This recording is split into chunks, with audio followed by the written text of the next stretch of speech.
Yeah, mate, it's Kobie Dee and you're watching Take Flight.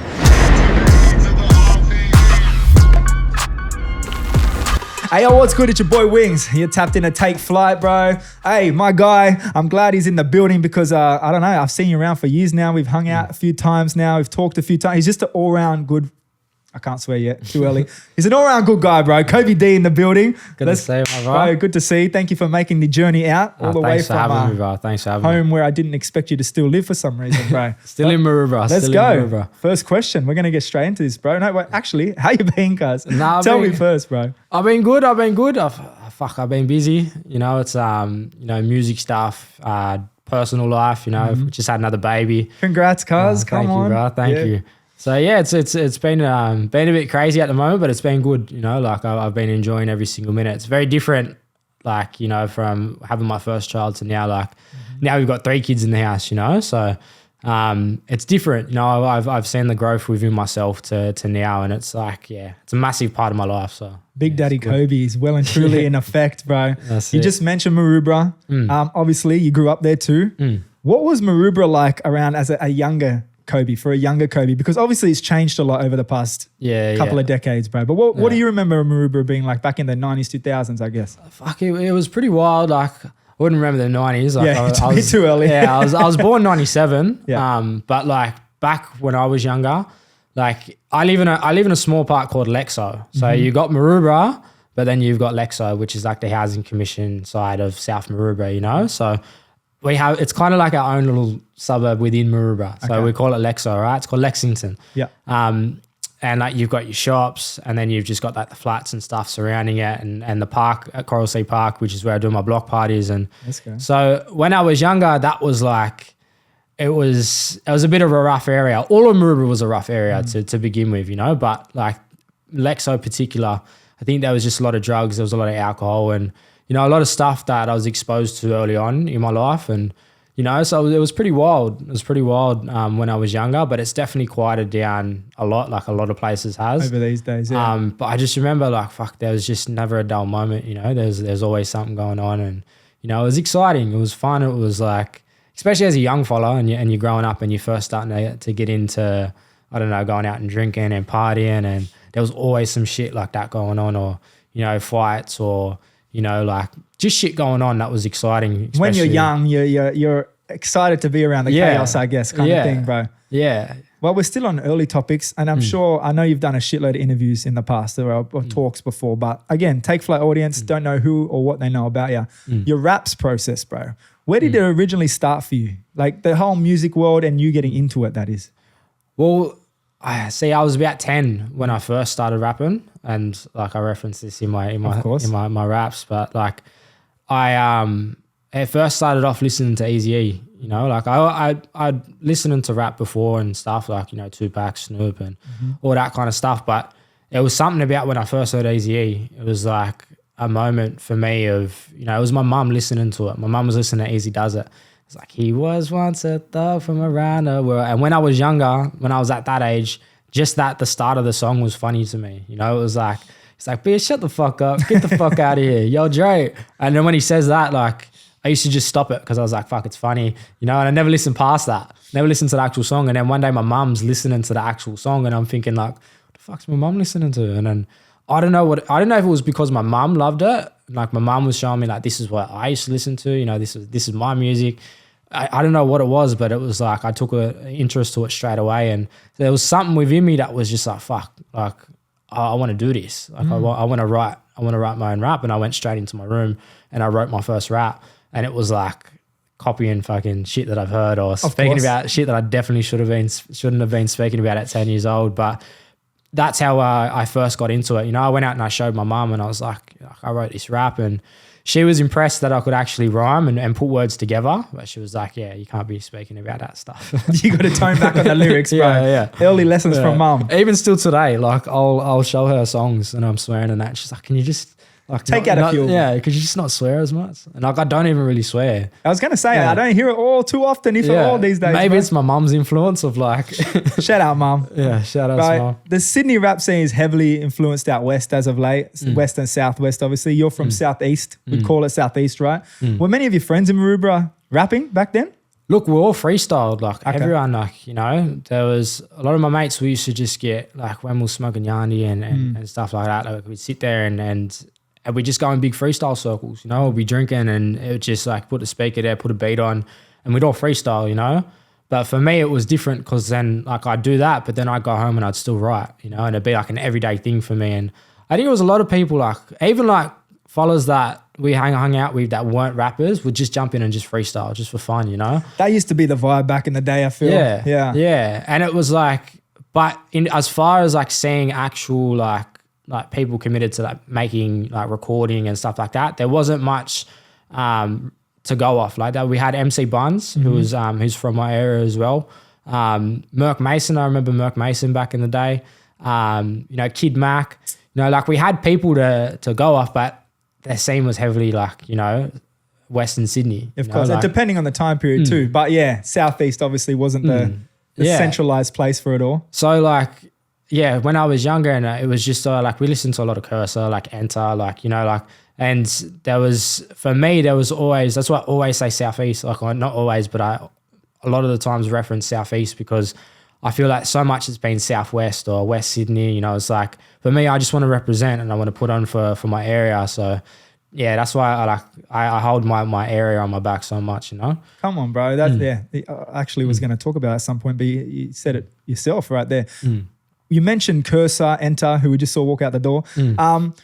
Were they, I guess, people you looked up to, not look up to as people, but in the music world at that time? Or were there other artists you were looking at inspired you to get into the rapping side out here? Because obviously Australian rap at the time wasn't the go-to. Yeah. And I guess you're a bit younger. Yeah. Younger than me. So like it's becoming more of a norm around there, but you still started early. So there's obviously a time where rap wasn't cool. Yeah. No, heaps. Like when I was young, it was all about, everyone had an American accent, you know? Of course. And like, that's how I started because I was heavily West Coast hip hop. You know, I loved Snoop, Dre, Easy.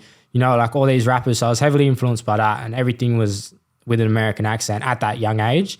And then like as I got older, and I started hearing like, and so I started hearing like Sydney Searchers. You know, Sky High. Started listening to like Cursor, and you know, like as I went through that period, it was like, all right, they're speaking about shit that I see. They're speaking about shit that, you know, like I can actually relate to. Like I could relate to like Tupac lyrics but there's only so much of like that you could really relate to. Facts, man. And it's so different to hearing it like, you know, Enter speak about the stuff that he does, or Cursor speaking, even the areas, you know, because you can identify those areas and be like, fuck, I've been there, or I got family that lives there, or, you know, it was like, it was so different. So I think once I started listening to more Cursor and Enter and these artists, it was like, it was a moment for me of like, oh, fuck, I can tell my story of where I'm from. And it was kind of, I was less influenced by American culture and more like thinking like, all right, I want to speak about where we're from, you know?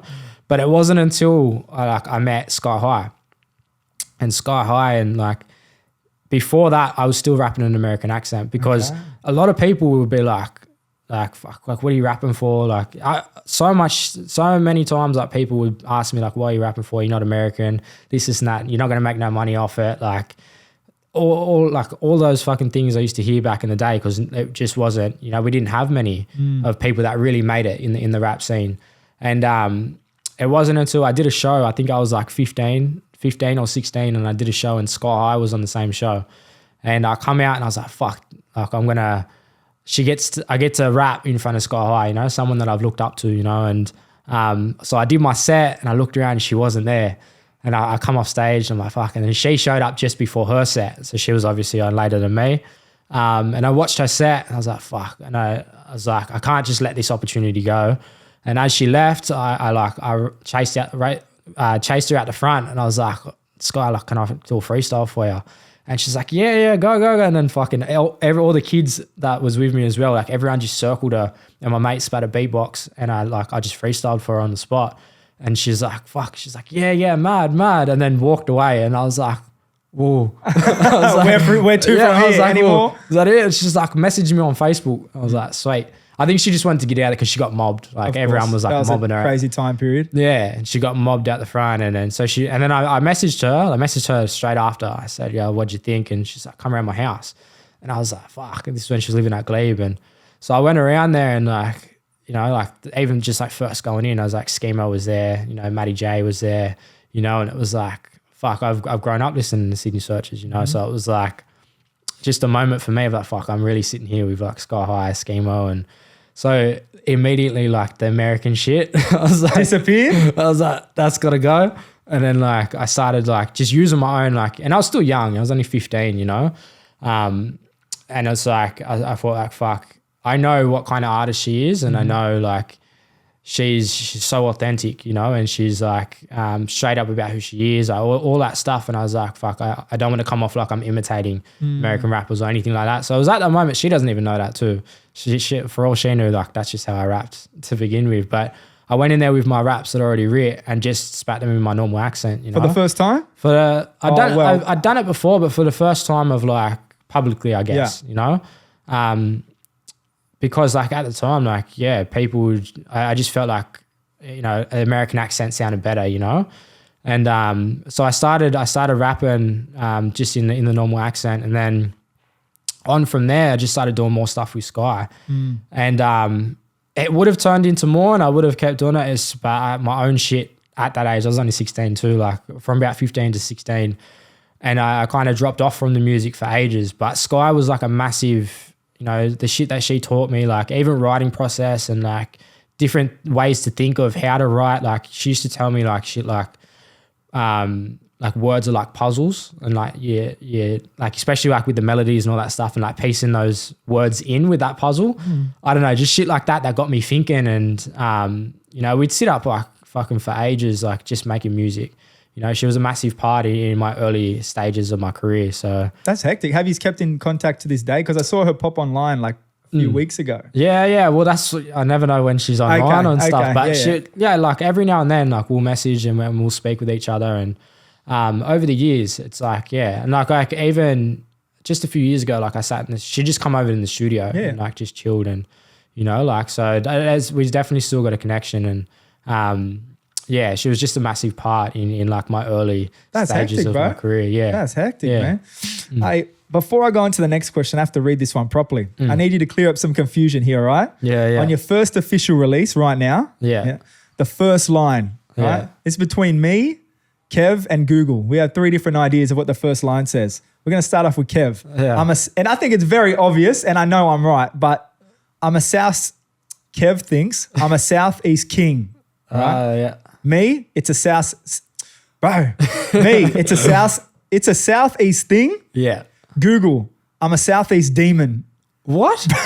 Go on Google. That's what it fucking and that's the first line on lyrics, bro. Oh, wow. So what's the first line, bro? It's a Southeast thing. Yeah, brother, that's me. Right? It's very obvious. Kev, get your shit together, bro. All right. Someone's got to speak to Google. Someone's got to speak to Google. That was a crazy one, bro. Demon. But you kind of answered my question with the Southeast wanting to carry it on your shoulder and make a name for itself. Has there been any artists since you've seen come out of the Southeast and start making some noise, or anyone that you've seen, you know, just putting some time and putting some work in? From around my area, it's I can't think off the top of my head. That's all right, bro. You're still like there's still time. That's all. That's it. And that's what like I don't know if like it's going to be a question or something, but I've got a studio that I'm opening. We'll definitely talk about that soon, bro. In Maroubra. So it's like get this shit moving. Yeah. We'll talk about that one. Don't get it. Right. While we're talking about right now, just a quick one, because that was the first time I heard you. That was your first official release, right? Yeah. What were you doing before that, just quickly? Like song-wise, were you putting things out just here and there? Facebook. Facebook was everything was like, even like before that, I had About a Girl on Facebook. Yeah. Okay. Like it was just like, I was going to put Jody on Facebook. Yeah. And I was like, fuck. Because these are songs that I wrote when I was like fucking 17, 18, you know? Kept them for ages. And before that, I was just like, I'd write shit and just put it on Facebook. Okay, so Facebook was a go, but this was the first time you actually put it out across the street and got people. Yeah. What was it like seeing the reaction to right now? Because I remember that coming out and going, who the fuck is this guy, bro? The track, I was talking to Kev again about this day. That song is hard, bro. Like it's great between lyrics wise, vibe wise, and just sound wise. Like you talking about switching up your voice to the Australian vibe, but it fits. I was talking to Enter about this before. Some people just have that voice that when you hear it, you know it's them. I think you got that, bro. Yeah, sick. But so what was it like seeing this song come out and the impact it had, or just the reaction it got at the time, bro? I think it was like, fuck, I've actually got a place in the scene now, you know? Like, because that was a big thing, you know? Like, when I was younger, like, speaking about all those artists, you know, like, and watching like 360 and Cursor when they battled, and, you know, the scene was like growing, and it was like, it actually felt like a time where, you know, like being a rapper in this country was being appreciated, you know, and it felt like for me, I was like, fuck, like, I want to be a part of that, you know, because I know this is my passion and I know this is what I want to do. And it's like, I want to contribute to that, you know? And so when I dropped that first single, it was like, all right, now I've kind of established like, this is who I am. And it was like it was like my introduction, you know, to everyone. And like, it was mad, you know, it was like my first time of like, I guess having like my shit shared around and my stuff. Not my first time, because like I put out that the About a Girl one, but it was like my first actual music video. You know, it was like, it wasn't my first actual music video. Sorry, like I dropped one before that, but it was just a freestyle. It's called The Prelude. If you wanna look it out, like that was like, it was just a kind of a continuous kind of like freestyle. Yeah. You know, but this was like my first, you know, video. And it just, for me, it was like, as a young fella watching even like Tupac and watching like J. Cole and Kendrick and watching their videos, and it just seems like, I don't know, because in your head, that's what rappers are, you know? And I think for me, it's like, now I've got a fucking music video, you know? It's like one more thing to tick off. Big milestone. Yeah. So it was like, it was big for me. 100%. That's dope, bro. And it's crazy. Like, so I think it's like, important to kind of in that video, you know, like it's like even to just be speaking about, like, you know, like one of my mates in there, he had passed away, but it's like, it's one of those songs that I go back and I watch the video now and like I see him in the video and it's like, it's mad. Like I remember he wasn't even supposed to be in the fucking video. Like we was going to the video, but the people that shot the video maxed out at the time. They were just a bit late. So I was like, fuck, we'll go to the pub. We'll just like sit there for a bit and until we go. And then so he was sitting at the pub and he was already drunk. And I was like, fuck, do you want to come jump in this video? And he's like, yeah. And then we brought a couple long necks and we just got fucking wounded, jump out of the car and like, yeah, it was very unprofessional. But look, it turned out, it did the job. I don't know what it was like at the time. I know trying to deal with drunk people in music videos can be a hard task, but it happened. But it worked out. It was good. Like, and then, I just think like, I'm so glad that it happened that way because now I get to watch back and I get to see and relive that moment, you know? And it's such a big moment in not only your career, but I guess, like you said, having your mate at the time by your side. 100%. That's dope, bro. Yeah. Another one of your massive tracks, obviously Triple J Bars of Steel kicked off with Jody. Bro, huge. I heard you wrote that to a Nas type beat. Nas type beat. Queensbridge. And when do you remember when that dropped on Triple J? 2019. 2019. So a couple years earlier, had already wrote it. Yeah. Did you anticipate that it could become one of the biggest Bars of Steel of all time? And then we just saw the other week go gold, bro. Yeah. Definitely did not think of any of that, you know? Like for me, it was just like, for me at first when I got asked to do the Bars of Steel, like I was just going to write something different. But, you know, Shantan, who was my manager at the time, he was like, bro, you should do Jody. I think you should do Jody. And I'm thinking, I don't know, like it's a story. And it's like, I don't know. And then he's like, trust me, like it'll work. Like it'll be good. Like it shows you storytelling. Like it's such a good story. Cause it's actually the first, when I took all that time off of recording and making music and stuff, before I even like recorded Right Now or any of those tracks, Shantan used to record me as a kid when I was 14 at the program at the youth center. At the community center down Redfern. Yeah. And I hadn't seen him since I was 14. Oh, wow. So I come back in 2018 and I was like, I want to start rapping again. And it was 2 songs that I recorded with him on that day. It was This Life and Jody. Nice. And he was like, fuck, I want to manage you. Like, and then look at the growth of this kid. Yeah. And it was like, it was just that moment of like, he seen something in me, you know, and it was like, we started working together heaps from there. And then, it got to the point where Bars of Steel come around and he was like, I think now's the time to drop Jody. Because we'd had it recorded for so long and we just didn't know when we were going to drop it. Okay. And then, but we completely remade the beat. JT remade the beat in one night. Like we sent it to him, literally, we had Bars of Steel the next day. sent the beat to him. He sent it straight back with what it is now. Sped up too, so it was heaps slower to start with. Like sped it up, and then the next day was like, I think I practiced it like once on the beat, and the next day it was just and it was like, even just the whole thing, it was just so casual, you know. Like to think now, it's like my biggest track, it's just gone gold, all this, but everything about it was just so casual, you know. And I think that's what you hear about like a lot of like tracks that blow up. It's like, I just think for me, it was like, I knew it was a good story and I loved the track and stuff, but it was like everything about that day and putting it together was just kind of casual. It was like, yeah, all right, fuck, we'll do this. And I don't know, I went in there and I remember even like to the jumper that I was wearing, like Nookie, I bumped into Nookie at the front of ABC. I was like, fuck, can I wear your jumper? I spilt something on my shirt and like put the jumper on. It was just like, went in there, did my thing, left.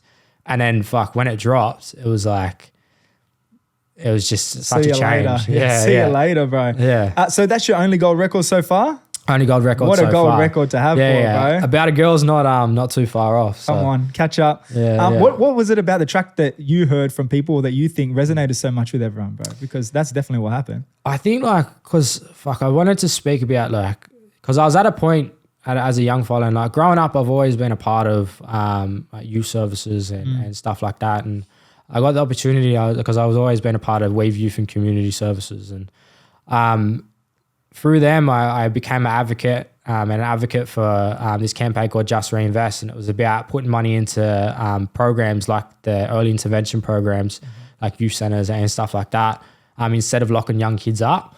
And so I learned a lot about that stuff and I became an advocate for that. I even started rapping at like those kind of events, you know, as a young fella. And I think the influence of like, I was just seeing a lot of people, you know, of when someone goes down the wrong path or someone ends up in jail, someone ends up doing this, someone ends up doing that. Everyone's quick to criticize, everyone's quick to judge, everyone's quick to, you know, all of these things. And for me, it was like, fuck, I want to give a backstory to some of these stories, you know, like I want to kind of open up a window for people that see people like have never seen some of this shit and never even heard of some of this shit in their communities of like wherever the fuck they may live, but like that shit just doesn't happen, does not go on. So when they see it happen on the news or they see someone like that, they're straight away like, oh, this fucking, you know, criminal, this and that. It's like, I wanted to give a backstory and I wanted to, you know, speak about three kids that, you know, so that by the end of it, you can think, fuck, no wonder they ended up doing what they did, you know? And I think that's why a lot of people like relate to it. It's because like people don't know their stories, you know, people feel judged and people feel, and it's like a lot of people, if you sat there and you fucking heard their story, you'd think like, fuck, no wonder why, you know. They've gotten to the point they have. Yeah. So for me, it was like, that's what I wanted to do with the story. And that's how it came across. So. That's hectic, man. Hey, good little backstory to it too. This was also your first track on Bad Apples? Yeah. It was? Yeah. What was it like signing your first deal and also being around someone like Briggs at the time, I guess, man? Yeah, it was crazy, you know, like, cause fuck, especially a young rapper, you're like, fuck, I'm going to get a deal. And this is like a time when too, like now, like everyone's independent, you know, there's heaps of artists, but when you're young, you're like, you hear that a deal is like, you know, like every rapper got a deal, you know? So for me, it was such a massive thing, and especially that with Briggs, because when I remember being in high school, I think I was like 14, and first time I heard about Briggs, we had a courier room where all the black fellas, we used to just hang out and stuff like that. But we had our courier room and we used to have these magazines called Vibe, and they were like black fella magazines with like different like artists and like all of that stuff. And I was just flipping through it one day and I seen like a picture of Briggs next to Ice Cube. And I just remember thinking, I hadn't heard his music or anything, but I thought, fuck, a black fella next to Ice Cube. Just instantly I wanted to know who he was, you know? And so I read about him, and then straight away, like when I got home, like I searched him up on YouTube and I listened to The Wrong Brother, which is like one of his tracks. And instantly I was like, fuck, like he just became like one of my favorite rappers, you know? And then to later on realize that he's got a record label, and then you know, later on meeting him, I just met him at one of the shows with Weave, like he did a show for Telstra, And I just come along just to meet him, you know, and then it wasn't long after that because I do traditional dancing as well, like with a group called Maroubra, and Nookie, he's now part of Maroubra, always been for ages, but at the time he wasn't dancing with us, and it's we did this gig in the city, and one of the brother boys was like, "Oh, I got brother Nook, he's gonna come dance with us today." I was like, "Nookie," it's like because I knew who Nookie was, you know, and I was like, "Fuck, mad," and then Nookie come through, and the boys were like, "Fuck, Kobie Dee raps," and I was like, you know, at the time I was just like, yeah, all right. You didn't big note yourself at the time. I get it. Yeah. Because then like, I was like, well, show me. And I'm like, fuck. And I showed him one of my raps. I showed him the prelude. I showed him, but I was just sitting on my bed just rapping, and then I showed him about a girl. And then I was just sitting on my kitchen table. You know, my sister recorded me, and I just spat about a girl just on my kitchen table. A lot of people like know me from that as well. You know, like I know about a girl from that video too. But I showed him that, and he's like, fuck, I'll show Briggs. Like, I'll send it through to Briggs. And I'm like, whatever. Like, yeah. Didn't like, you know, people have fucking always said, like, I know this person. People talk a lot of shit like that in the music industry, yes. And like, I knew he was on Bad Apples, but I was like, is he really going to send it there for me? You know, is he really going to show Briggs for me? So I didn't think much of it. And then like 2 weeks later, I get a message from Briggs, and he's like, heard your shit. He's like, come jump on the Bad Apples house party. And I was like, fuck. Hectic. I was like, yeah, sick. And at this time, I was becoming close with Nookie as well. Okay. So, you know, and we were down Canberra, we went for that first Bad Apples house party, and jumped in the car, and there was a young Tasman Keefe in there as well. You know, and it was me, Tasman Keefe, and Nookie. And, you know, we drove down there, and I did the show, and then, it was after he asked me to sign to Bad Apples. So, fuck, what a full circle moment for you there. Yeah, fuck, massive full circle moment. Yeah, great moments, bro. Yeah. Yeah, that's hectic, bro. That's all I can say about that. It's cool when people get to go through that, because there was a time where there wasn't a lot for people to look up to in the rap world out here. You know what I mean? Now there's even people like yourself, there's kids starting to rap, look up to you. So for that to not only be someone you look up to, but then turn around and be able to sign a deal, make music alongside. 100%. Hectic, bro. We obviously talked about you being from Maroubra. You've obviously mentioned your block party, bro, which is right by the beach in Maroubra, eh? Well, one of them was by the beach. Okay. One of them, because it's usually at Coral Sea Park. Yes. Which is like up a bit. Yeah. So Coral Sea Park is where I grew up. I grew up in Lexo, and Coral Sea Park, I grew up right across from the park. And the grounds were fucked that day. Like the rain had fucked the grounds. So we did it down Maroubra Beach. Okay. And it was still good. Like, you know, it's still Maroubra. But Coral Sea Park, there's so much significance at that park. So yeah, that was the reason that we had it. Okay, down that at, makes sense. the beach that day. So it's a Southeast block party for everyone listening at home. Southeast block party. Yep. When did you get the idea for this, and what was it like seeing it take shape, take form, and then being able to execute it? Yeah. Well, fuck. As a young fella, like growing up across from that park, you know, I used to always think, especially when I first started going to festivals. Yeah. I looked in the park. I'm like, fuck, it'd be mad to do a show here one day, or it'd be mad to turn this place into a festival, you know. And I used to just think of it as a young fella, and then, you know, as I started getting that traction with the music and all this stuff, it was like it could actually become reality. And I ended up at Weave Youth and Community Services. Like, I went and spoke to them. Like, I want to do a show like this. Like, I want to put something on in my community. And, you know, like, they was like, well, what do you want to call it? This, that. I was like, well, they grabbed me out like butcher's papers, and I sat there, like, me and the boys, like me and my mates. And we spoke about wanting to do something for the community that didn't involve drugs and alcohol, you know? So it became like, obviously my vision of like growing up, being a young fella and wanting to do that, but also like me and my mates wanted to do something for our community, because the only time we see our whole community come together is funerals. And like, that's a massive part of our area in the Southeast, you know? And like, I'd say from like Maroubra out to Lapa, like that's an area, you know, 2035, 2036, like I feel like they're just one, you know, for me. And we went through so much together, you know, and it was like a massive thing with suicide, you know, like I know over 10 people now like that have committed suicide in our area, you know, and those are just people that I've been connected with, you know, people that I know personally. And there's been so much more that I don't know who they are, but I know that there's been so much suicide in our area. And that was when we'd see everyone come together, you know, and like sad things was like seeing everyone come together, and even like the person that you seen at that funeral, you know, then committed suicide themselves, you know, and those were things that were happening. And so it was a thing of like, we want to do something positive and we want to bring the community together for something positive. And that also didn't involve drugs and didn't involve alcohol, because like that's what it was, you know, like you'd only ever meet up for funerals and stuff, or you'd be partying, you'd be drinking, you'd be doing all these things that end up in fights or that end up in like, you know. Yeah, okay. So it was like, we sat there on the roof at Weave, and we planned out like what we wanted there. Like no dream was too big, you know. We said we wanted J. Cole there, we wanted Jessica Mauboy there, we wanted Kendrick, we wanted, you know, it was like just dreaming big, you know. And then it was like a few weeks later, the council had come to me and wanted me to do a show out Lexo shops.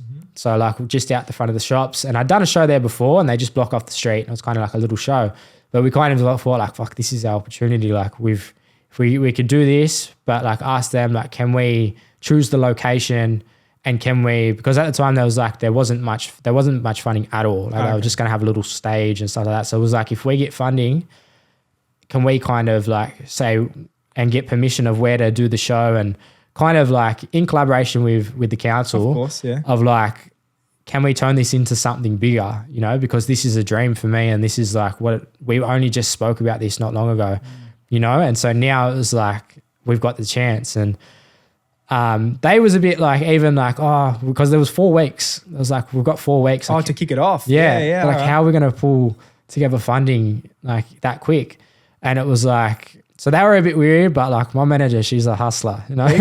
She's a hustler. She's like, and she's just a powerhouse. And we started reaching out for funding, especially from the community as well, you know. Even like Redfern NCA donated some money, and like heaps of people from the community putting money. And that first year, in those 4 weeks, we raised 40 grand to put that first show on, you know. And each year it's getting bigger and it's getting bigger. You know, that first year we had 1,000 people show up. And it was like, I looked around, even from being on fucking stage, and I looked around and I seen like people that I went to school with there with their kids that I hadn't seen since school. I seen like people in my community that like I've seen my whole life growing up, you know. Like it was just like the feeling of that first block party. It was like, there was just no feeling could match it, you know. Like I felt so proud of not only myself, but like of the community, like of coming together. You know, there was no problems, no nothing. Everything ran smoothly. Like, well, for me anyway. I don't know about the back end, but yeah, it's all good. Like everything was like, and it felt so good, you know. And to see like all the kids' faces, and see like, you know, even the adults of like just being together. Like everyone, I think everyone just loved that we were all together like that for something positive, you know. And that first time we had Barker, we had Planet Vegeta.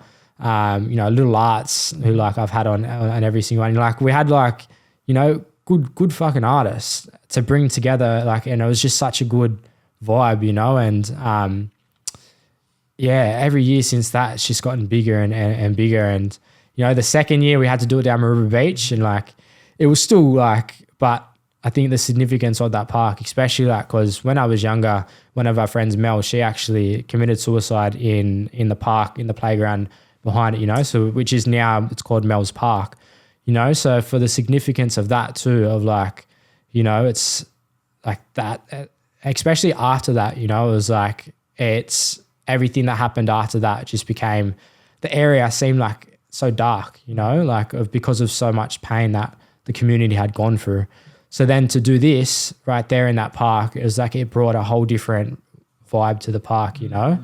And to also like do it in honor of like our sister Mel and everyone that's passed away, you know. It was just, it was so massive. Even like I jumped up and I did a tribute, you know, and I spoke about the people that we've lost, and you know, it was just waterworks, like, because it was like such an emotional time. And yeah, it was just every year since then it's just been massive. So that's awesome, bro. Well, excited to see this year's one. How far off? What's the date for that one? I actually think it's 24th of April. 24th of April. So not too far away. Hey, if you're listening, Southeast Block Party, come on, 1 month away. Get down there. Bro, with everything you're talking about now, it's a good point for me to bring this one in, is you've obviously, I don't know what your connection is with him, but Trent from Endless Story, bro. Trent. Like Endless Story in general. I don't know how tight you are with Trent. Where do you have a connection with him? Because I seen you put up the Flowers for Friends video. I know Trent from back in the day, and I love everything he's doing with Endless Story, which is obviously spotlighting the suicide rates and everything else in Australia and just promoting mental health.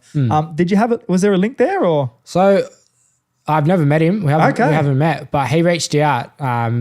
You know, he said he loved my music and stuff. And he sent me out a shirt. He sent me out a shirt, hat, like stuff like that. He's like, "Oh, can I send you out some gear?" It's like, yeah, and we just connected through that at first.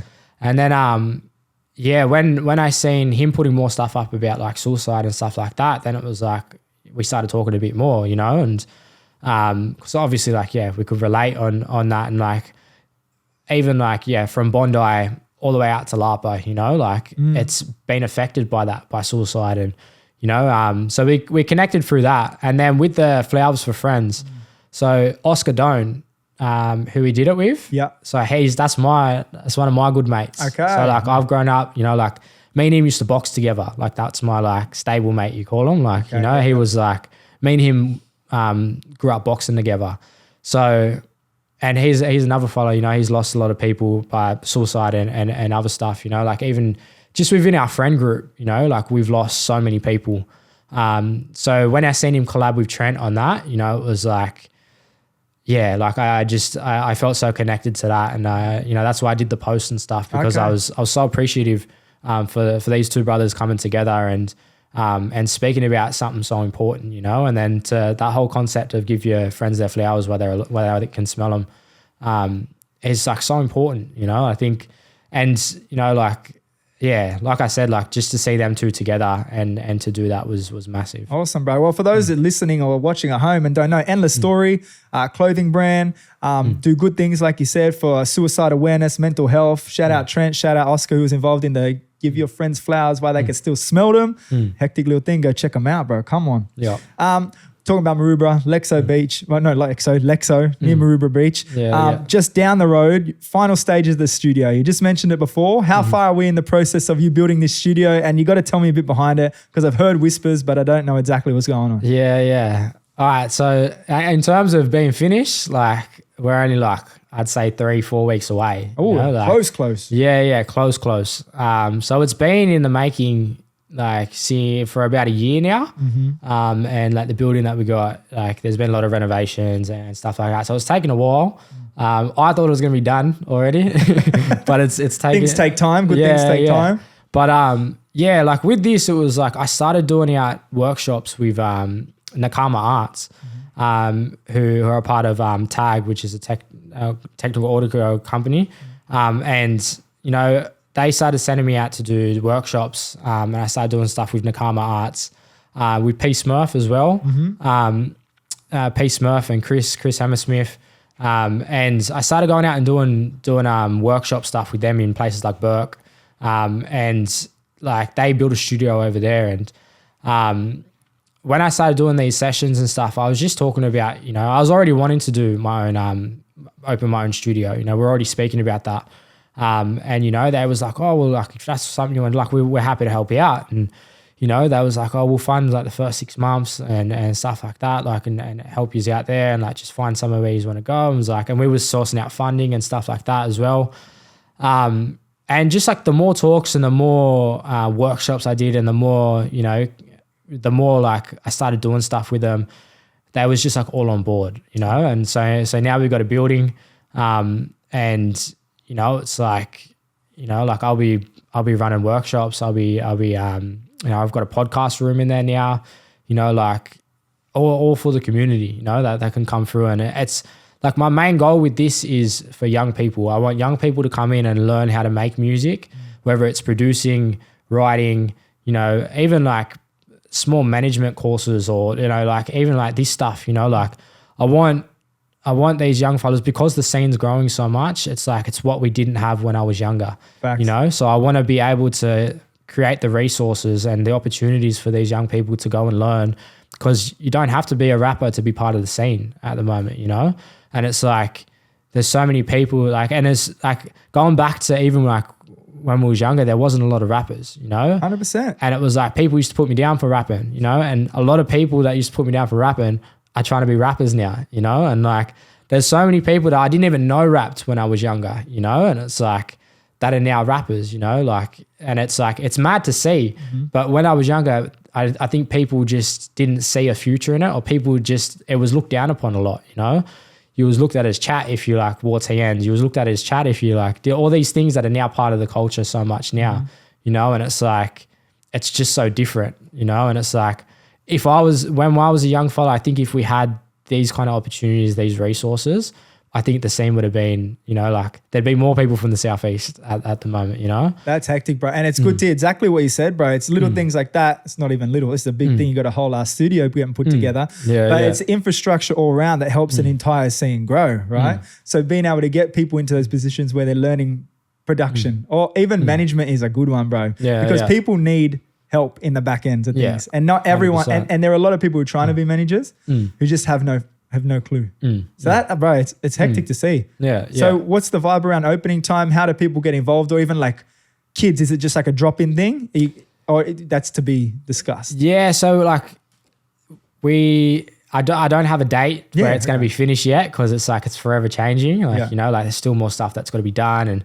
But for the first term, it's really going to be, I want like access for the services in my community to begin with, and to get a feel of it, and so we can also work out the studio too, because it's going to be new for us, and like who's going to like be there all the time, like all these different things. But for this first term, I want, like there's a youth program called Cool Kids Club, which is what I was a part of since I was like 11 years old, and they run programs each week. They've got like 4 different programs each week, and they take kids out and they do stuff like, like I remember doing rock climbing when I was younger for a full term. One term was surfing, one term was all these different things, and like as a young fella, I looked forward to those things.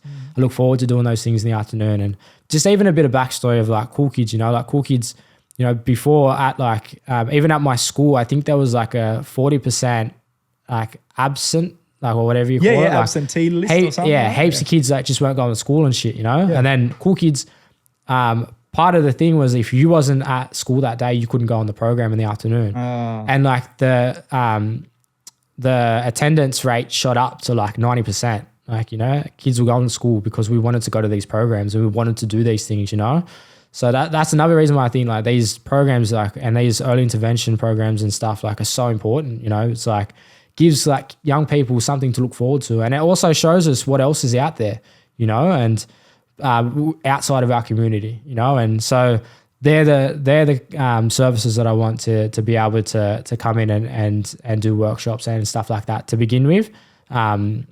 Places like that, and there's a few services in our community that we're thinking of reaching out to first to bring those people in. Yeah, and have like those afternoons of like for this term, like your program might be to go in and make music. That's hectic, man. So I think when it started off with that, and then eventually turned it into like you can book in and you get like a time slot to come in, record stuff like that. Because I think back to when like how it was at Heaps Decent, which was like where I first started recording at Redfern Community Centre, and we'd message the Facebook group and be like, is there any time slots next week? It was only every Monday. And they'd say, yep, you can have from 4 till 5. And that's just use the vocal booth, but we could use the outside area to write. And then when it was your time to record, you go in and you record. Okay. So like, I think that's something that could work as well. It's like you book out an hour, and then the other time you can spend in like, we've got like a big lounge room area, like you can spend there to write. We've got an outdoor area that's going to be like plants and fucking all that kind of shit. That's like, peaceful, like you can go out and write like, and like while other people are recording and kind of use it like in that kind of way. And then we've got the podcast room, like people come in and hire out the podcast room. But yeah, still like finalizing. Yeah, like, you got things to work out. Yeah. Still a lot, but like that's how we're thinking of it, looking at the moment. Does it got a name? Studio got a name? 24/7. 24/7. 24/7 Studio. So it's TWENNY and then the number 47. when we do a little snippet of this, I'm going to put the letters up because I can't even work it out in my head right now. But we'll get it. No, that's hectic, bro. I don't know if a congratulations or a good job or whatever you're doing. I'm hectic to see it roll out, bro. I'm keen to see it roll out. Thank you. Yeah, hectic, bro. In 2022, you went on the Gamilaraay Nation tour. Was that 2022? I wrote that down, but I didn't think 2020. Yeah, what? Yeah, 2022. It was 2022? Yeah. You hit towns like Tamworth, Moree. Why was it so important to you to get out to, I guess, regional? We call them regional towns like that? Yeah. So the Gamilaraay Nations tour, that's what it was, like that's where my people are from, and my tribe is the Gamilaraay Nation, and we have, that gets spreads. It's the second biggest tribe in New South Wales. Yeah, second biggest tribe in New South Wales. Wiradjuri is the biggest, and then you got Gamilaraay. Some people call it Gamilaraay, Gomeroi. So it's like... But they're all the same? All the same. There's just different... I think it's like because there's two different dialects or maybe three different dialects, but there's like different dialects within our nation as well. Yeah. So I think maybe that's why some people call it different things as well. It's like you usually go off of what your older people, what your elders say, and like my aunties and my uncles and stuff call it Gomeroi. So yeah, so the significance of doing it there was like, that's where my people have been for thousands and thousands of years, and my people have been all over the nation, all over the Gamilaraay Nation. And so to do that kind of circle, and it's like kind of following those song lines, of our people. And so it was massive for me, just the whole week that we spent going to each town, that we drove to each town too. It was off the back of that festival too. Like, big one. I did that festival, and then we drove straight to Tamworth from Newcastle and then did the show the next day, and for a lot of those towns, Tamworth has had a few. It's funny because straight after that, Cursor and Hooligan Hess and that did a show in Tamworth. Oh, okay. Yeah. And it was like, I'd never heard of any rap happening. Going out there? So it was like... Someone brought them up. They're rap works. It was funny timing. It was like... And then, but yeah, like we did the show there, and like each of these towns have never had anything like that, you know? So to bring that, and like we had our not portable, but we had like a stage, and it's like they drove to each place and they set up and stuff like that. And, like you'd see like every young person from the town was there, and these young people were just like, like just gathered around to the stage. And like, I think like this is where me doing shows in community centers and me doing shows as a young fella and like all these things like came in handy because, like I could work the crowd a bit more, because at first they don't know what to do. Yeah, it's different. Yeah, man. And they're like, they sit there and like you say make some noise, and like at first they're kind of like, oh, like they get a bit shame. Or there was some towns that were like, they were all in, like on the stage, like everything.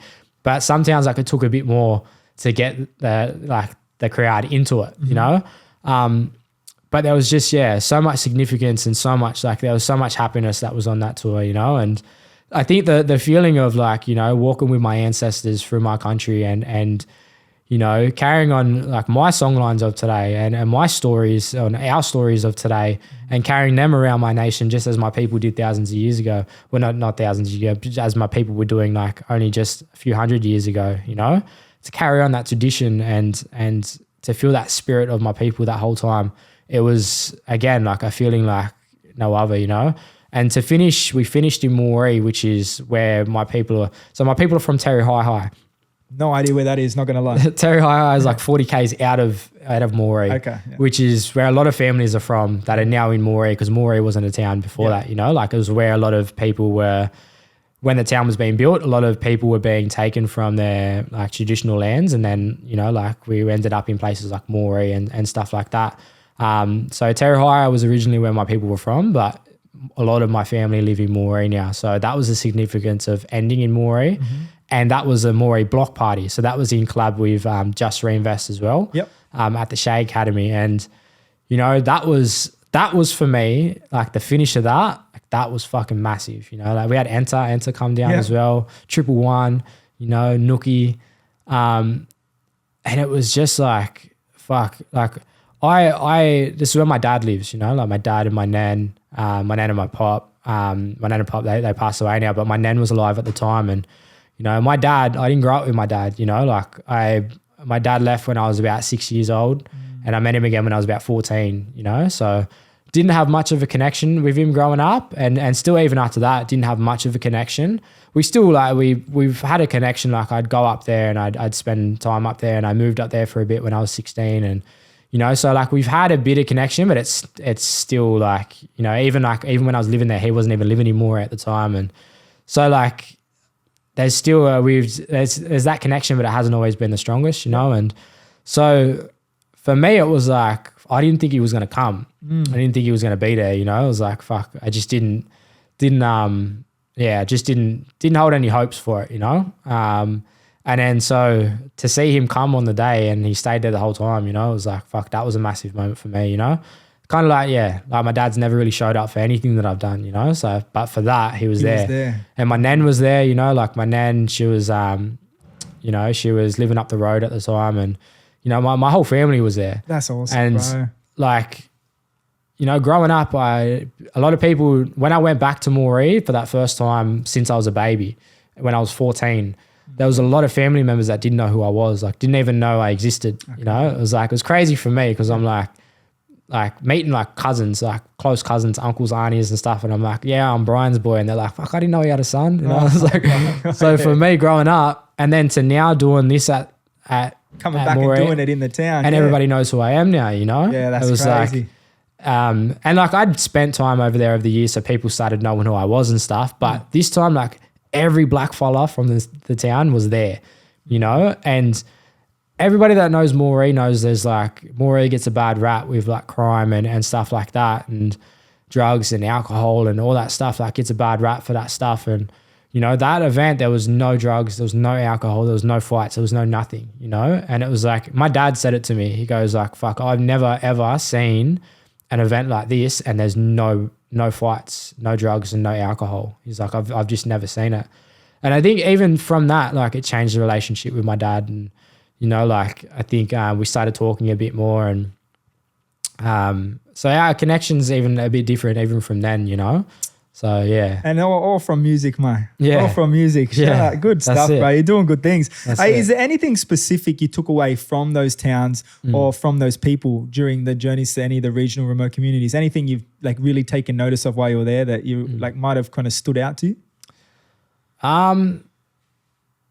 Just that we need to do more stuff like that, because just to see how excited and how, how much they love to have something like that happen. It's like, we should be doing shit like that. We should be like, just because, I don't know, if they're not going to sell tickets or they're not going to, all these things, it's like, it's just creating that experience. And it's creating like, it's in places that get forgotten about, and it was like, for me, it just, what I took away is like, fuck it, we need to do this more and I need to do this stuff more,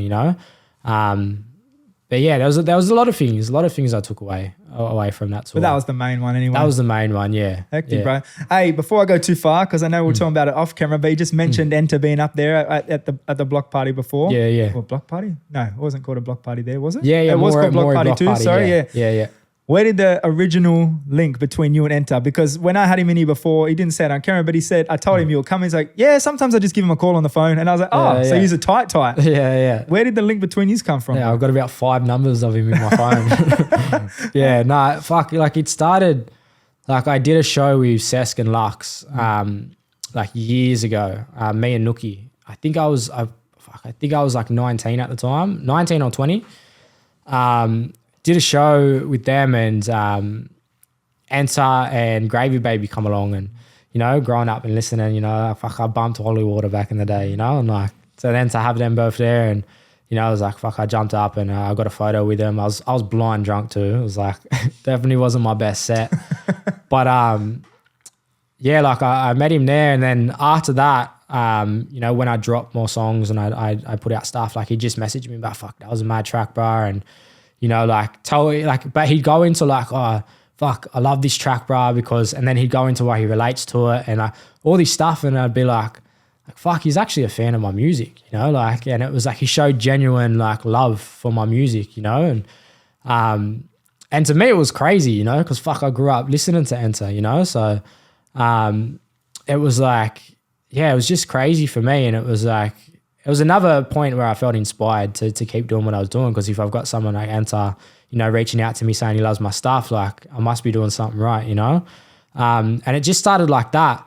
And then, you know, because I'd done, because from being in Maroubra, like I know so many people up there appreciate his music. Okay. So many of our mob everywhere appreciate Enter, you know? And so with the Maroubra block party, I was like, fuck, I really want Enter to be up there. And I messaged him. I was like, bruh, I was like, fucking, would you be keen to come and jump on the Maroubra block party? And fuck, he was like excited straight away. He's like, bruh, fuck, you know, like I think he said like something like, I've always wanted to do something like up there. Hectic. You know, so yeah, it was good. And then he come and, you know, it was like, I think even just the experience together, even with the 111 boys and Nookie and stuff, like all of us just became like closer, you know, because it was like, for me, it was the end of the tour too. So it was like a big time for me.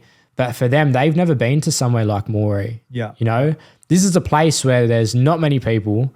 There's, you know, it's like, it's very different to where I think like, Enter's probably been to like places like Maroubra. Yeah. But like, I think for the 111 boys and stuff, like, I think like they've never been somewhere like that before. And it was just very different, you know, and the love I think that was shown that day, because these young people like look up to, like I was saying, look up to Enter. And I think the love that he got that day, I think like, I can see the change in him from that day, you know, like I think like he took something, I think he took more away from that than I did, you know, because I seen it. Like, you know, my auntie come down, my pop sister, and this isn't long after my pop passed as well. Like she come down and she like did like an artwork for us and like connected us all together and stuff. And I could just see like from that, doing all that, he like really appreciated all that stuff, you know. And then after,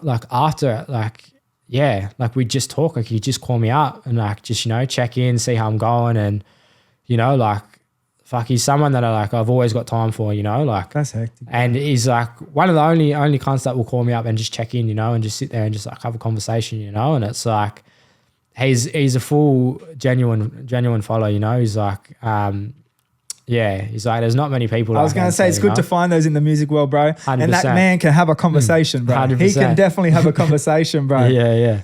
Hey, onto some of your new music, bro. When I first heard Father's Eyes, I thought it was going to be about you becoming a dad, strictly that. Yeah. You're right. But there's really a lot of honesty in your own relationship with your parents, which you just talked about a little bit there. You know what I mean? Can you expand on a little bit about how that influenced, like, not only you as a person, but your attitude into the father you've become today, to now 3 kids? Yeah. So it was like, with that song, it come out of a time when I was doubting myself as a father, you know, and it was like, just fuck, am I doing enough for my kid? Like, I'm chasing this dream and stuff that's kind of takes me away from her at points, and like all these different things where I was like, fuck, am I doing the best for my daughter? And it kind of came out of pain, you know, just that first verse, you know, of like, fuck. And I just wanted to put it down, you know. And like at the time at my place, I was living in Woolloomooloo at the time, and I had like this little room where I made like my studio, and it was like a little Harry Potter room. Like I couldn't even stand up in it, but I could fit it. I had a desk in there, and I had like my laptop and I had the mic down, and you know, it was like my space to create. And I went in there and like, you know, my daughter was asleep, and like, you know, I had just like kissed her on the head, put her to sleep, you know, and I went in there, and those are the first lyrics. I kiss her head when she's asleep. Think about the times when I was down and I was weak, and it was a time when I was just thinking about the shit that I could have put her through if I didn't go to rehab, you know, because before she was born, like I was I was heavy in the drugs, you know, and I was full-blown drug addict, you know, and it was like, I thought that having her would have changed me. I thought like, fuck, I'll just stop. Like when she's here, like I'll just stop everything, you know, and this was around when Jody dropped as well, you know, so this was a time for me when Jody dropped, and like, you know, like I wasn't used to people noticing me in the street or noticing me, like, you know, like there was times when people would fucking be staring at me, and I'd be like, the fuck is this cunt staring at, you know? What's in and there? Then like, yeah, they'd come over and be like, fuck you, Kobie Dee? And I'd be like, oh yeah. And it was like, it was a weird time, you know? Because even as a young fella, like I've always felt insecure, and I've always, especially about my music and shit, you know? So to grow up and feeling like, you know, like you're not good enough and all these things. And then to now, like I dropped Jody and people telling me I'm good enough and people telling me all these things. It was a hard time to kind of process everything, plus having a kid on the way at the same time, you know? And so the fears of becoming a dad and the fears of like, not the fears, but like the music stuff that was happening and just all these different shit, I just kind of spiraled out of control. And, you know, I started hitting the drugs like a lot more. And, you know, I was with my daughter's mum for a while, but we split before she was born, you know? And I was just so far in my addiction at the time that, you know, even when she was born, thank God I made it for when she was born. You know, I got to be there and see her come into this world and stuff. But even like after that, like it was like I was straight back out doing the same shit I was doing before, you know? And it was like, it took a few weeks. It took her until she was about 3 months old. I was still doing the same shit. I was still out fucking doing drugs and partying and all this shit, you know? And it wasn't until I started thinking like, fuck, I'm full becoming my dad. Like this is exactly what my dad did with me, you know? My dad had his own problems with addiction and, you know, like my dad, you know, had his own traumas and all that kind of stuff. And I was like, fuck, I'm full becoming my dad. And it was like a moment for me. I was like, fuck, I gotta do something about this. And so I started reaching out to people like weaving community services, you know, like my workers, my caseworkers at the time and stuff.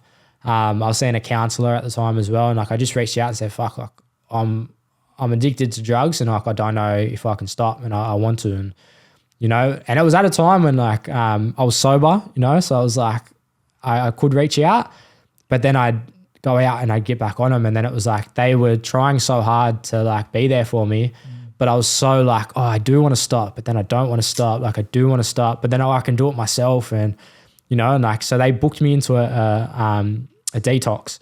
I think like they booked me like 3 times. And like, even like one of the times, like, you know, I had my caseworkers, they come and picked me up from a fucking like pretty much a trap house, you know, and like picked me up and I'm off my fucking head and they drove me to the detox. And because I'm so off my head, I'm like, we get there and I'm like, I'm not fucking getting out. Like, I'm not going in there. And it's like, if you just can get me out of this seat, like I'll go in there, but I'm not moving. And so they did that and they just stayed consistent with me. And they was like every day calling me and like, because they didn't know if I was going to be fucking dead or, you know, like, or end up in jail or, you know, like all these things. And they just stayed consistent, you know, and called me all the time. And until eventually I was like, all right, I'm ready. Like I think it was like that last week when I had just like, I'd done so much and I just started really feeling really guilty about my daughter and thinking like, fuck, if I carry this on anymore, she's going to remember this. But if I go in and I help myself now, like I can actually at least get away, like she's not going to remember this, you know? And so I reached out and said, I'm ready. Like I'm ready to go in. And at the time, like, fuck, I wasn't even living anywhere, you know, like I was like fucking just here, there and everywhere. Fucking I had hardly anything to my name, you know? And like, I went in there and like fucking not knowing what to expect. And it was just that first step of like, I went into detox and like, that was hard. Like that first week of, you know, being locked in a room. I tried to write as much as I could. I tried to write every day and I just couldn't write. It was like, even in rehab, like, I mean, even in detox, like I had like some fella down a few doors down from me come up and he's like, fuck, are you Kobie Dee? And like, I was like, doesn't matter where you are, yeah, bro. And there was a bit of shame in that too, because I'm like, fuck, I'm in detox. I can't going to know I'm in detox now. And, you know, it was like, but that was the start of my journey. And I stayed in detox for 2 weeks. You really only stay in for 1 week, but I went to a different, I stayed in the Maroubra detox at the start. And then I went to Concord and I stayed in that that detox for another week until eventually I went into the Glen, which is rehab up on the Central Coast. And I stayed there for about 4 months. And it was like through there, because it was my first time completely away from drugs and alcohol for so fucking long. You know, since I was young, because even when like I was boxing, like, and I was fit and I was healthy, I was still doing drugs and I was still drinking, and you know, it wasn't an everyday thing, but like I was still doing it. You know, so this was my first time really being away from that lifestyle since I was like 14. You know, and then like, you know, my connection with my daughter started getting so much stronger, and it was like once I got out, like my daughter was just everything, you know, and like my daughter became my everything, and I could see myself finally becoming the father that I always knew that I wanted to be, and the father that I wanted in my life, you know, and you know, like fast forward to like the end of 2020, I went on a cultural camp, and like I really started connecting back to my culture and connecting back to who I am as, you know, as a black fellow, who I am as a Gamilaraay Wadi Wadi man. And that filled me with a sense of purpose, and it filled me with a sense of like, it just made me such a better father and everything else, you know. And it was 2 days after that camp, I ended up getting custody of my daughter. You know, I got my daughter in my care, and she was 18 months at the time. She's 4 years old now. So I've had custody of my daughter since she was 18 months. And, you know, at the start, it was hard. You know, I was a single father. I wasn't living anywhere at the time too. I didn't have a license. I had fucking nothing, you know. And, you know, like when I got her in my care, like my life just changed. You know, like I got my own place. I got my license. I got a car. Music started taking off. Like everything just started happening. And it was like, it was at that time too, because I was a single father and I felt like I didn't have many people to reach out to. Like I knew a lot of like parents and stuff, you know, but I was just in a different position, you know. So it was hard. And so I think fast forwarding to when I wrote that verse, I thought back to that time, you know, of like when I could have put my daughter through what I went through, you know, if I didn't go to rehab, if I didn't do the work on myself, you know. And it was a scary feeling. And that night that I kissed her on the head and I thought about that stuff, I sat there next to her and I just thought like, fuck, like I felt guilt, but I also felt like, fuck, I would never ever put you through that, you know?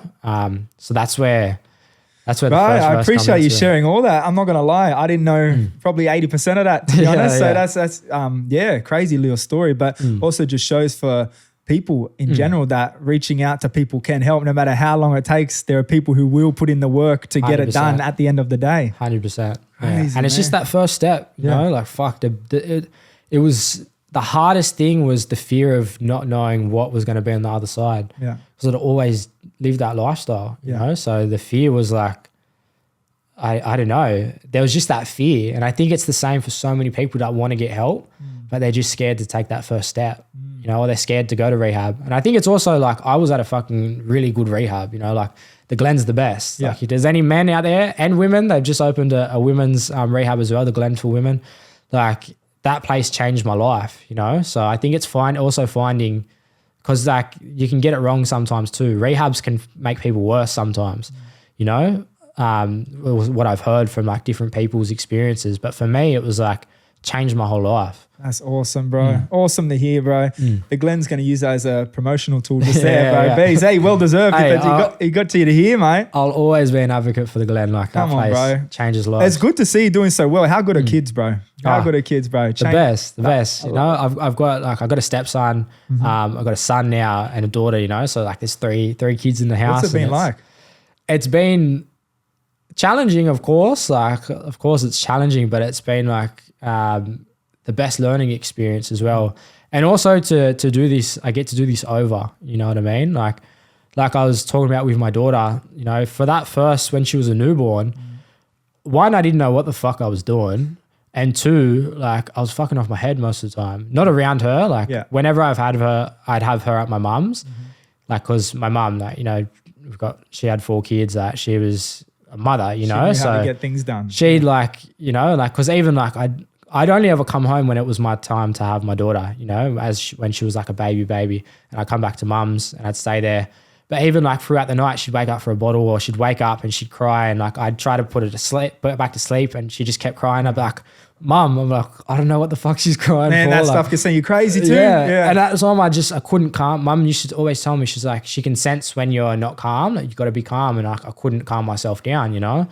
And just so much different shit that I didn't get to do with my daughter when she was a newborn, you know? And so now I get to do that with my son, and I've been doing it with my son. It's like, I'm really cherishing every moment, and I'm really like soaking in every moment of his growth and watching every bit of his growth, you know, like he's even like to when he's just started like laughing and stuff now, like, and you know, like how old is he? He's 3 months now. Oh, that's hectic. How old are you? My son's 11 months now, bro. 11 months. Just started walking around, not completely, but bro, it's the best thing I've ever done in my life, without a doubt. It's true. It's mad watching these people. And you know what, people always like, kids grow so fast, bro. It's the most legit thing ever, bro. They go from like 0 to like nearly a year Yeah. Like that. But it's good to see, Yeah, bro. yeah, At least yeah. I know 3 kids is all right. I Yeah, need to yeah. go for round 2 at some point. But Look, fuck, it's hard. It's hard, but it's like, fuck, parenting's never going to be easy, you know? absolutely Like, not, especially when you're doing certain things. Like obviously I'm deep in the music world now, plus my normal job, plus this and that. You're deep in your world, but there's the music, there's the studio, there's the tours, there's a lot, bro. yeah, yeah. And it's like, I think I just accept that life is going to be fucking hard. It's just you know? chaos, bro. It's like, it's always Controlled chaos. And it took me so fucking long to like, even with my manager, because she used to always say that to me. She's like, life is always going to be hard. Like, there's always going to be shit coming up. Even when things feel like they're going good, shit happens, you know? Always. And I still fuck up, you know? Like, I still have my fuck ups. Like, I fuck up all the time, you know? Like, but it's like, now it's like, you just keep moving forward. Have your little fuck ups, but it's like, what'd you learn from that, you know? Yeah. And I think for me, like, especially my fuck ups with my daughter, it's taught me with my son now. It's like, never to let myself get to that position of what I was in at that point, you know? But even like as much as like having so many things going on, I think it's like,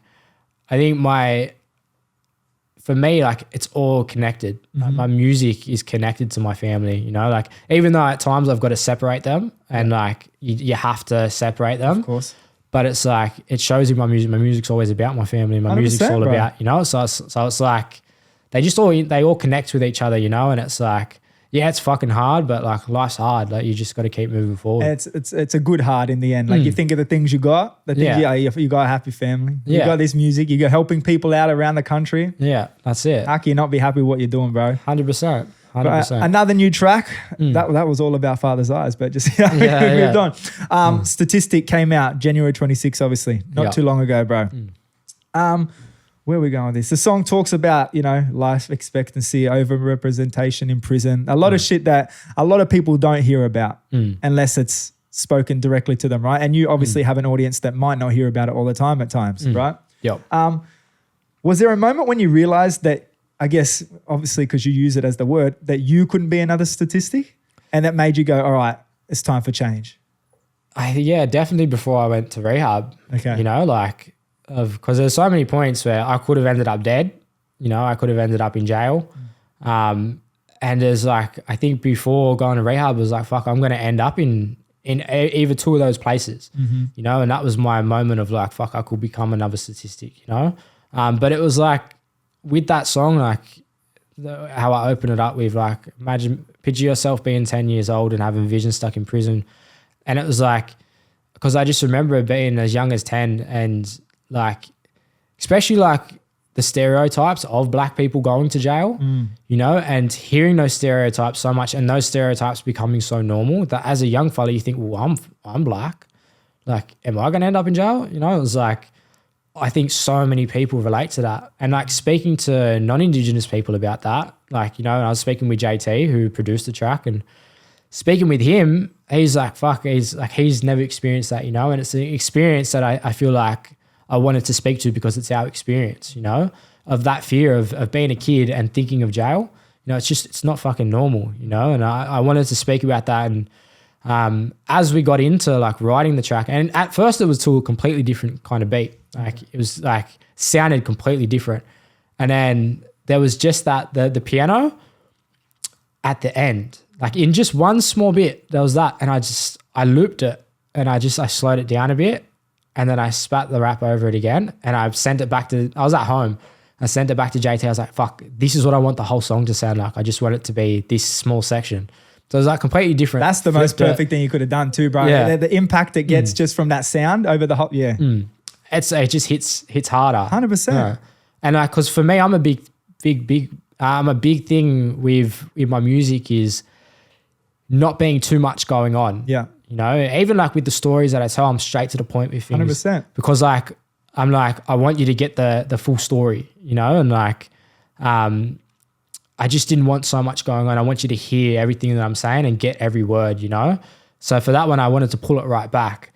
And then it kicks in. And when he did that kick in, I was like, yeah, that works. fucking works. It works there. Yeah. But it was like, I wanted to speak about that. But I also wanted to speak about the facts of like, why we're going to jail at such a high rate, you know, why our people are dying so young, why there's so much suicide rates, you know, like I wanted to speak about why those things happen, you know, and also highlight some of the things that, like, you know, we were the first things, like we were the first astronomers, you know, we were the first bakers, we were the first fucking, you know, like bread in grinding stones was found like 20,000 to date back 20,000 years ago, right. which is like, I don't know, I think it's like 14,000 years before Egyptians started baking bread and shit, you know, like, so there's so much shit that we have been doing for thousands and thousands, so much shit that we've done first, you know, and it was like, I wanted to highlight that part as well, because I think we do hear not a lot, but we hear a lot about the statistics of like the bad statistics and the bad facts,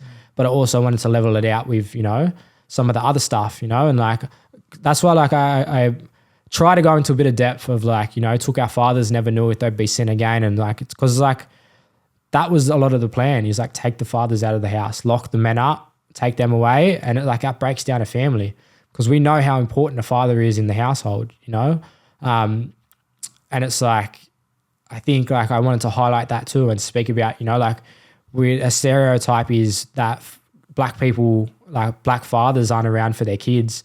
And it's like, it's just not true, you know, because, that's going back to father's eyes is what me and Stan wanted to highlight, you know, of like, you know, Indigenous fathers, like we're out here and like we're here for our kids, you know, and in our culture we've always been good fathers, you know, especially like in Indigenous culture, in my culture, I don't know about like other cultures, which me and Stan spoke about, like similar as well, is like the men, and it was mostly the uncles that would do the teachings to the young people, you know, and like nieces and nephews and stuff, like they became your kids too, you know. And I think for me, it was like we've always had that father role, like of teaching our next generation. That's always been a part of us, you know. There's never, before colonization, there was no fucking jails, there's no drugs, there's no alcohol, you know, there was no absent fucking fathers, there's none of this shit. But like now we're the highest of that. And it's like, well, like ask yourself why, you know, of like, why is that fucking happening? Like people like try to just say it's just us as a people. It's like, no, it's fucking not, you know, like all this shit's been introduced. And that's what I wanted to speak about in the track, you know, because like you hear it so much. It's like, oh, fuck, yous would still be walking around naked if it wasn't for us, or yous wouldn't have lasted much longer. And it's like, we've been here for over fucking 80,000 years, you know, like how are you going to say we weren't going to last any longer? Or even to say like, oh, you use our technology or you wear our white clothes and like all these things now, it's like your lives are better now because we come here. It's like, how? Like when you look at the statistics of we're dying at younger ages now, where like, you know, highest rates in the healthcare system, highest incarcerated, all of these things, like how can you say that our lives are better off now? You know, like we didn't have all those things before, you know, even the life expectancy, like you look on Google and they try to say we live to like fucking 40 years old. And that's like, crazy, bro. It's just not fucking true. Yeah, 100%. You know, like I'm pretty sure I know a fair share of Aboriginal people myself living well into their years, bro. And it's like before, fuck, we lived off like shit like kangaroo meat, fucking highest protein you can get, you know? Yeah. We had no fucking sugar and fucking like all that shit, like the artificial sugar and like all that shit, you know? Like our diets were so healthy. And it's like we speak about our old people and our elders, and it's like, how can such a lie be told that we fucking only live to 30, fucking 40 years old, you know? And it's like, that's the stuff that I wanted to speak about in this track. So that's, look, good track, bro. Good track. No, right, and speaking about the sugars and introduction, I wish whoever introduced sugar into the world just didn't happen, because talking about addiction, sugar is actually an addiction in itself, and it kills me, bro. Bro, that's like my addiction. Bro, I'm telling you. So since I had my son, actual addiction with energy drinks, bro. I didn't drink them before at all. Now, and I'm not even going to lie, bro, like this is the first thing that has made me somewhat see how hard it is for people to be addicted to drugs, right? And this is just energy drinks because of caffeine, because I never drank coffee, never did any of that, right? I can't stop drinking them, bro. Then you start watching these addiction Netflix movies and that, and I'm like, I fully understand where people are coming from. Obviously, completely different level, but like I understand where they're coming from, where I get a bit of a headache if I don't drink it. Oh, if I just have a bit of a drink, it's all gone. It's just the dependency that you gave for it. But I was addicted to fucking energy drinks like most of my life. Like from a young kid, like me and my mate, every morning before school, we'd go and get a mother. You know, and like, we'd go get a Monster energy drink, or we'd like fuck, I loved them. Like even still, like every now and then I'll have them. Yeah. But now, like, I'm a coffee drinker, you know? Okay. I wish I was a coffee drinker. Can't handle the smell of the taste, bro. Get this shit away from me. me. You just gotta just keep drinking it. Bro, and then I know. your body will get addicted to it. That's what I mean. But what if I'm like, then I'm having one of those 12 coffees a day, bro? Yeah. Anyway, addiction is shit, bro. It doesn't matter what it is, bro. Yeah. I wrote this one down because I wanted it to come across in how I wanted to come across proper, yeah? Yep. That song, obviously, Statistic. Some of the other songs like Still Standing, you specifically address Indigenous issues, yeah? Because you do address these issues, have you ever felt like you're being boxed into, I guess, the Indigenous artist category, right? Yeah, but if so, how do you feel that it's affected your career? Because personally, I think you're one of the best rappers and the best storytellers to come out of this country. I appreciate right? that. Ever since the first songs I've seen you come out with. And I just feel that is a box people do get put into. And it's not a bad box to be put into because you represent and you love your people. But when it comes to the music world, do you know what I mean? Have you felt that, and how do you feel it's affected you over time? I appreciate that, and I appreciate this question, you know, like, because I think about this all the time. It's actually a question I've wanted to talk about for ages, but I needed to word it in a way that it's actually what I meant. Yeah, because it's like, fuck, being a rapper and not just having your name up with other rappers, it's only like First Nation, you know, like a First Nations rapper. First Nations, like, and like it's good, fuck, like I represent that to the fullest, you know, like I am a First Nations rapper, you know, but I do feel like we do just get boxed in as just like, you know, just First Nations rappers and not a part of, you know, the other scene, you know, like the main scene, you know. So for me, it's like breaking through that, you know, and like, but also not like, for me, it's like the goal is to just focus on my art and keep speaking about what I'm speaking. It's like to the point where they can't box me in because I'm fucking everywhere, you know? It's like, that's the goal, you know? And that's like, especially like with this studio of like giving more Black voices opportunities to speak up and to tell their story and stuff like that, to the point where, yeah, we might be boxed in, but like fucking there's, you know, we've got like so many young Black artists now, you know? And it's like, yeah, it's like, it's something that I think about heaps, you know, because sorry, you go. No, you go. No, and that's the thing, but that's why I love when I see you do shit that people want to do. Like you go on tour with Joey Badass, right? Like you deserve those kind of tours, bro. Because again, you can rap your ass off, and the stories that you come through in your music, it's not just about this stuff. There's a whole range of stuff, but like this is shit that I can imagine people around the world listening to. So again, when it does come to here and you do just see a lot of people get put into, it's a First Nations artist event, First Nations artists, Indigenous this, like you deserve to be up there with the best people in this country doing it. Yeah. But I guess it's a hard one, huh? Yeah. Because I think of it even like JK and fucking Barker and, you know, like Briggs, like we've got so many fucking that are just like, because to me, like for me, like my favorite and who I think are the best out at the moment is Barker and JK, you know, like they're two people that like I fucking, you know, like I just think like for me, they're my favorite, you know, and I think like, because I see it with our artists, Tasman Keith, you know, Nookie, like we all do get boxed in, you know, and it's like, we feel that between each other too, because like we're all connected, you know, like we all speak to each other all the time. We do all these events together. And like, I think we feel that with each other as well. And I think, because for me, I felt that within myself of like, I'm just getting boxed in.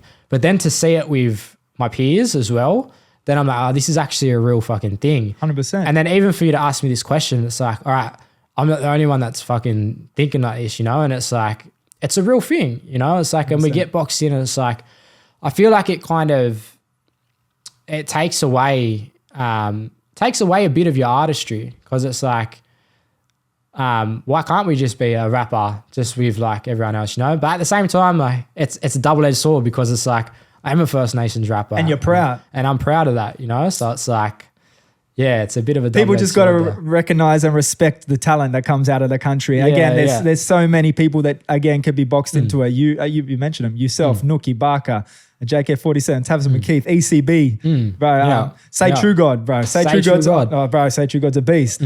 What's going on with new music, bro? What's next? Any Take Fly exclusive you can hit us with? What's coming? Any collabs? Any projects? Anything?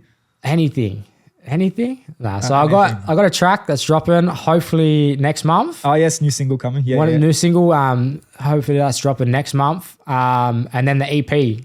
So the EP will be out this year. Is EP announced yet? Not yet. Take Flight exclusive. So yeah, I got the EP coming.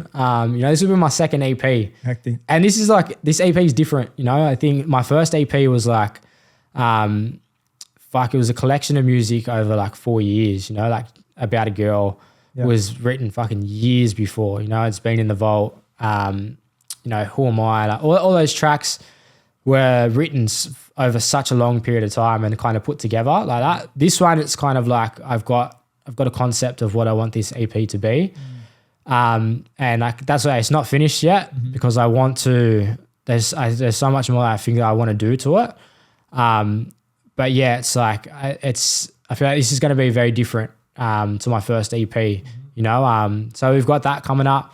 I've got a Northern Territory tour coming up. Yeah. So just like the Gamilaraay Nations tour, but we're taking this to the Northern Territory. And have you been up there before? I've been up there. Like, I love the Northern Territory. Awesome. Crazy thing is, like, I reconnected with my dad and my family when I was in Alice Springs. Like, True. Out of all places, I was like 14 and I was on a school trip. We were playing soccer, football, and I don't play soccer. Yeah. But it was a free trip to Alice Springs. Why not? Got there was a team from Maroubra. I was like, fuck, I wonder if they know my family.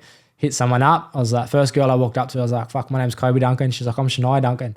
I was like, my dad. Boom, rest is history. So Come on, man. Northern Territory is like, I love Northern Territory. Darwin, I think that's where we're going to end the tour. Darwin is like one of my favorite places in this country to go, I was up there for the Nemers Awards and me and my partner went up there when she was pregnant just before we had our son and, we just had the best time and yeah, it's such a good place up there. I want to get up there one day, bro. It's beautiful. Yeah, bro. I see You love a the heat? lot How do of you go in the heat? Huh? Oh, you live out Penrith. So. Nah, I still hate the heat, bro. I live not too far from here. I hate the heat, bro. But for the experience, I think I could deal for a week or so. Come on. Yeah. And we mentioned obviously the Southeast Block Party before. Is that announced yet? Yeah. It is? No, I haven't officially announced it yet. Yeah. Take Flight exclusive. Take Flight exclusive. April 24. April 24. April 24. Are there any artists you can talk about on it? And if you can't, if we have to take it out later. Or can you not talk about it? I'm still waiting for who's confirmed. Okay, all right. Yeah. Disregard. But I'm trying to say True God on it. Come on, True God, bro. You better be down here. Let's go. He's an artist that I've been and especially having the studio once it's done, getting in the studio with some of the artists that would be there, it'll be fucking mad, You never done nothing with him before, eh? No. Kobie Dee and Say True God. Bro, let me tell you, Kobie Dee and Say True God on one track will be crazy, bro. We've been speaking about it for years. Yeah, that would be crazy because you both can rap too, bro. Yeah, his Sky sessions kill me how good it was, bro. Even because for the shit, I'm so inspired by him, not even just music at the moment, but the fitness side and the stuff that he's doing at the moment. I intermittent fast at the moment. That's because I was watching his shit, Okay. I've been intermittent fasting for 4 months now. And that was because I was watching him do it and I was watching him get up and, train and documented it all and stuff. And it fucking inspired me so much.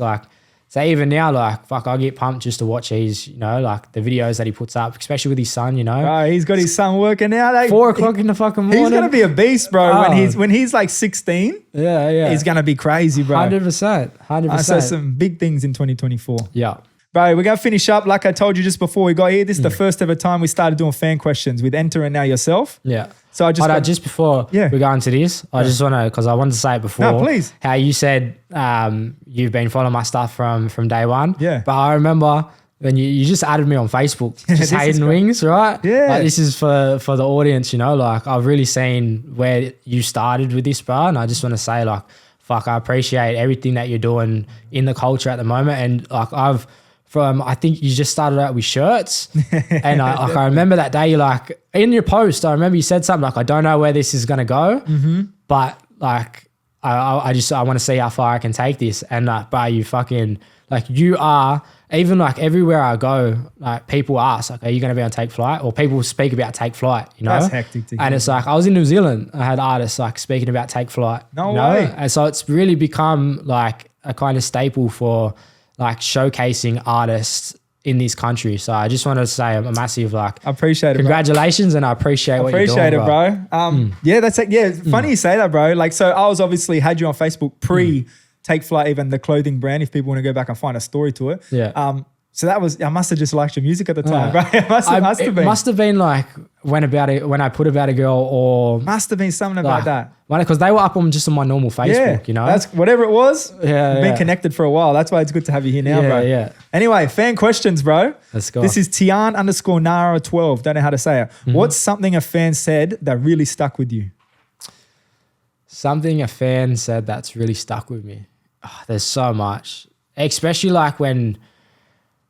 I think stories, just people's stories stick with me, you know, and I think for me, like with About a Girl, I didn't realize the significance it would have on so many women, you know, and I've had so many, like, especially young girls, like would message me and say like, this is my story, you know, and like, that's always stuck with me. And I think performing that at shows and seeing like girls like, and seeing how much it connects with them, I think like that's always stuck with me. So I think the stories that I hear. That's cool. Mischief Soul, biggest learning curve in the music industry. Biggest learning curve, I would say, is to be 100% yourself, and you know, never be afraid to be yourself. Be 100% authentic. You know, going back to when I was young and speaking about like American stuff and all that. Like once I started speaking about what I really wanted to speak about, stuff that I feel passionate about, stuff that really matters to me, that's when I think my music, like you said, when you hear me, like, you know, it's me, you know, because it's like the stuff I speak about is stuff that I want to speak about, you know, so never be afraid to speak about what you want to speak about and to stand what you stand for. Come on, bro. Good answer. This one is kind of, well, you just gave advice, but here, niche TSV, best and worst advice someone has ever told you. Best advice? Best advice. Hey, do you reckon in music or just in life? Anything, bro. Yeah, whatever you find. Just something that stood out. In life, in general, I think it goes back to my manager when she just said, like, I think it was at a time when I was saying like, fuck, things seem so hard right now. And she just said, like, life's hard. Things are going to be hard. Like, you've just got to keep moving forward. You know, the world doesn't stop. It keeps, you know, turning, you know, you've got to keep moving forward. And that's the advice I still stick by to today. No matter what I go through, just keep moving forward. You know, I used to let fuck ups, I used to let mistakes and failures and all that stuff, I used to let it linger for so long, and I'd stew on it and I'd go get on it to try and drown out that feeling of like guilt or feeling of like, you know, of my fuck ups.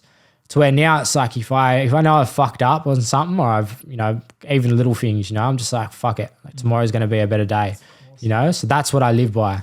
Worst advice? Ever had any bad advice? That alcohol is good for problems. It's not true. Alcohol is all. Not great for problems. It's good for a good time, but end result, not great. Yeah. All right, bro. We already spoke about what you're doing in 2024. Yep. Appreciate you coming through. Thank you, It's good to have a proper chat for the first time. 100%. Hey, it's your boy Wings. It's Kobie Dee. It's Take Flight. Hey, we out.